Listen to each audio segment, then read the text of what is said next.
Yan po ang aking inahin na overdue na ha. Ayan po ay 120 days na dapat huwi sa ika-114 days dapat mahanap ho yan. Hey, nag-overdue na pa. Maliit ho ang tiyan.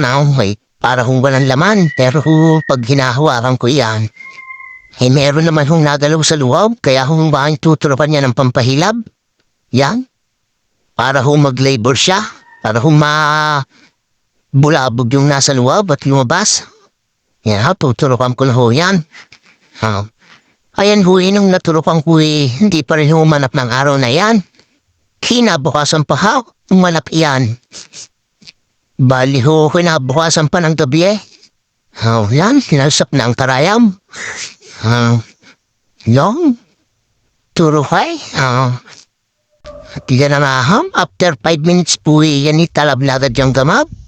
Udud ho agad nagle-labor ho agad siguro karambula ho sa loob ng tiyan.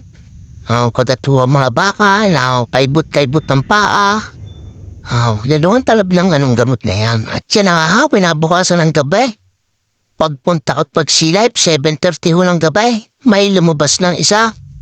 121 days na po yan dyan. Nung nanganak, buti ho't buhay pa ang mga bieg. Kaya thank you pa rin kahit kakunti ho lumabas dyan. May panggulo pa akong dalawa.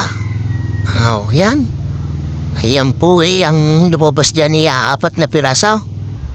May pambawi naman ho tayo sa page kahit wala na ho tayong tubo dyan. Okay na rin ho yan. Kahit tayo napagod dyan. Mahalaga ang ating inahin kaya pang bumawi.